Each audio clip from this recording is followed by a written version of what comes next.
നമസ്കാരം. ശിശുക്ഷേമ സമിതിയിൽ 2.5 വയസ്സുകാരിയോടുള്ള ആയമാരുടെ ക്രൂരത പുറം ലോകം അറിയാൻ വൈകിയത് ഒരാഴ്ച. ശിശുക്ഷേമ സമിതിയുടെ കരുതലായിരുന്നു ഇതിന് കാരണം. ആയമാർ വർഷങ്ങളായി സമിതിയിൽ താൽക്കാലിക ജോലി ചെയ്യുന്നവരാണ്. ശിശുക്ഷേമ സമിതിയിൽ താൽക്കാലിക ജീവനക്കാരായ അണ്ടൂർകോണം സ്വദേശി അജിത, ഐരൂപ്പാറ സ്വദേശി മഹേശ്വരി, കല്ലമ്പലം നാവായിക്കുളം മുല്ലനെല്ലൂർ സ്വദേശി സിന്ധു എന്നിവരാണ് അറസ്റ്റിലായത്. ഇവരെല്ലാം രാഷ്ട്രീയ കരുത്തിൽ ജോലി നേടിയവരാണ്. അതിനിടെ ശിശുക്ഷേമ സമിതിയിൽ ഇതെല്ലാം നിത്യസംഭവമാണെന്ന വെളിപ്പെടുത്തൽ പുറത്തുവന്നു. കുഞ്ഞിന്റെ ജനനേന്ദ്രിയത്തിൽ മുറിവേൽപ്പിച്ചതിനും സംഭവം രഹസ്യമാക്കി വെച്ചതിനുമാണ് സമിതിയിലെ 3 ആയമാരെ പോലീസ് അറസ്റ്റ് ചെയ്തത്. സ്വകാര്യ ഭാഗത്ത് മുറിവേൽപ്പിച്ചതിന് ഇവർക്കെതിരെ പോക്സോ നിയമപ്രകാരമാണ് തിരുവനന്തപുരം മ്യൂസിയം പോലീസ് കേസെടുത്തത്. അജിതയാണ് കുട്ടിയെ പീഡിപ്പിച്ചത്. അതിനുശേഷം 24-ന് വിവാഹ സൽക്കാര വേദിയിൽ വച്ച് ഇത് പരസ്പരം പറഞ്ഞ് സന്തോഷിച്ചു. അതിനുശേഷം കുട്ടിയെ പരിചരിക്കാൻ പുതിയ ആയ എത്തി. അപ്പോൾ മാത്രമാണ് ഇതെല്ലാം പുറം ലോകം അറിയുന്നത്. ഇതൊരു ഒറ്റപ്പെട്ട സംഭവമാണെന്ന് ശിശുക്ഷേമ സമിതി സെക്രട്ടറി അരുൺ ഗോപി പ്രതികരിച്ചു. എന്നാൽ ഇതെല്ലാം ഇവിടെ സാധാരണമാണെന്ന് മറ്റായമാർ തന്നെ പറയുന്നു. എന്ത് നടന്നാലും ഒറ്റപ്പെട്ട സംഭവമെന്ന് പറയുന്നത് മുഖ്യമന്ത്രി പിണറായി വിജയന്റെ ശൈലിയാണ്. യുവ CPM നേതാവായ അരുൺ ഗോപിയാണ് ശിശുക്ഷേമ സമിതിയെ നയിക്കുന്നത്. അരുണും ഇതും വെറുമൊരു ഒറ്റപ്പെട്ട സംഭവമായി എന്നതാണ് യാദൃച്ഛികത. കഴിഞ്ഞ വെള്ളിയാഴ്ചയായിരുന്നു സംഭവം. കിടക്കയിൽ മൂത്രമൊഴിച്ചതിന് അജിത കുട്ടിയുടെ സ്വകാര്യ ഭാഗത്ത് നഖം കൊണ്ട് മുറിവേൽപ്പിക്കുകയായിരുന്നു. ശരീരത്തിലെ മുറിവ് ശ്രദ്ധയിൽപ്പെട്ടിട്ടും മറ്റു 2 പേർ മറച്ചുവെച്ചുവെന്നാണ് കേസ്.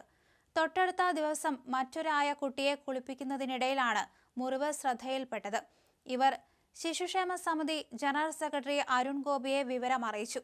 ഡോക്ടർമാരോട് 2.5 വയസ്സുകാരിയുടെ മുറിവ് പരിശോധിക്കാൻ സമിതി അധികൃതർ ആവശ്യപ്പെട്ടു. മുതിർന്നവരുടെ നഖം കൊണ്ടുള്ള പാടുകളാണെന്ന് ഡോക്ടർമാർ സ്ഥിരീകരിച്ചു. തുടർന്ന് പോലീസിലും ജില്ലാ ബാലക്ഷേമ സമിതിയിലും വിവരമറിയിക്കുകയായിരുന്നു. ചില ആയമാർ ഈ സംഭവം പുറത്തു പറയുമെന്ന് ഭയന്നിരുന്നു അധികൃതർ. അതുകൊണ്ട് മാത്രമാണ് കേസ് പോലീസിലെത്തിയത്. കുഞ്ഞിനെ തൈക്കാട്ടെ സ്ത്രീകളുടെയും കുട്ടികളുടെയും ആശുപത്രിയിലെത്തിച്ച് ആരോഗ്യ പരിശോധന നടത്തി. ആയമാർ ഉപദ്രവിച്ചെന്ന് ഉറപ്പായതോടെ ശിശുക്ഷേമ സമിതി അധികൃതർ മ്യൂസിയം പോലീസിൽ പരാതി നൽകുകയായിരുന്നു. ചൊവ്വാഴ്ച സമിതിയിലെത്തി പോലീസ് നടത്തിയ ചോദ്യം ചെയ്യലിൽ ആയമാർ കുറ്റം സമ്മതിച്ചു. 2.5 വയസ്സുകാരിയെ പരിചരിക്കുന്നതിനായി കഴിഞ്ഞ ആഴ്ച ഡ്യൂട്ടിയിലുണ്ടായിരുന്ന 7 ആയമാരെയും പിരിച്ചുവിട്ടതായി അരുൺ ഗോപി അറിയിച്ചു. അച്ഛനും അമ്മയും മരിച്ചതിനെ തുടർന്ന് ആഴ്ചകൾക്ക് മുൻപാണ് 2.5 വയസ്സുകാരിയും സഹോദരിയായ 5 വയസ്സുകാരിയും ശിശുക്ഷേമ സമിതിയിൽ എത്തിയത്. അക്രമം കാണിച്ച 3 ആയമാരും രാഷ്ട്രീയ കരുത്തിൽ ജോലിക്കെത്തിയവരായിരുന്നു. അതുകൊണ്ട് തന്നെ അവരുടെ ഭരണമായിരുന്നു ശിശുക്ഷേമ സമിതിയിൽ നടന്നിരുന്നത്. സംഭവത്തിൽ ബാലാവകാശ കമ്മീഷനും കേസെടുത്തു. സിറ്റി പോലീസ് കമ്മീഷണർ, ജില്ലാ ചൈൽഡ് പ്രൊട്ടക്ഷൻ ഓഫീസർ, ശിശുക്ഷേമ സമിതി എന്നിവരോട് 7 ദിവസത്തിനകം റിപ്പോർട്ട് സമർപ്പിക്കാനാണ് നിർദ്ദേശം. വെള്ളിയാഴ്ച വൈകുന്നേരം ക്രഷ് ജീവനക്കാരി കുളിപ്പിച്ചപ്പോൾ കുഞ്ഞ് നിലവിളിച്ചു. അവരാണ് മുറിവുകൾ കണ്ടത്.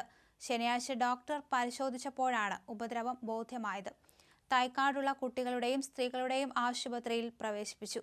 നഖം കൊണ്ടുള്ള മുറിവാണെന്നും മനഃപൂർവ്വമുള്ള ഉപദ്രവമാണെന്നും സ്ഥിരീകരിച്ചു. ചൈൽഡ് വെൽഫെയർ കമ്മിറ്റിയെ അറിയിച്ചു. 5 വർഷമായി ദിവസവേതനത്തിന് ജോലി ചെയ്യുന്നവരാണ് ആയമാർ. അതിനിടെ ശിശുക്ഷേമ സമിതിയിൽ 2.5 വയസ്സുകാരിയെ ഉപദ്രവിച്ച ജീവനക്കാർക്കെതിരെ കടുത്ത നടപടി സ്വീകരിക്കണമെന്ന് child care and welfare organisation ആവശ്യപ്പെട്ടു. ശിശുക്ഷേമ സ്ഥാപനങ്ങളിലെ താൽക്കാലിക നിയമനങ്ങൾ രാഷ്ട്രീയാതീതമായിരിക്കണം. ഒപ്പം പോലീസ് ക്ലിയറൻസ് സർട്ടിഫിക്കറ്റ് നിർബന്ധമാക്കണം. ബാലാവകാശ നിയമങ്ങളിലും ബാലസംരക്ഷണ രീതികളിലും പരിശീലനം ലഭിച്ചവരെ തെരഞ്ഞെടുക്കണം. ഇത്തരത്തിലുള്ള സംഭവങ്ങൾ ആവർത്തിക്കപ്പെടാതിരിക്കാൻ എല്ലാ ശിശു സംരക്ഷണ സ്ഥാപനങ്ങളിലും നിരന്തര പരിശോധനയും കുട്ടികൾക്ക് കൗൺസിലിംഗും നൽകണമെന്നും ദേശീയ ഭരണസമിതി പ്രസിഡന്റ് സുനിൽ മാളിക്കൽ ആവശ്യപ്പെട്ടു.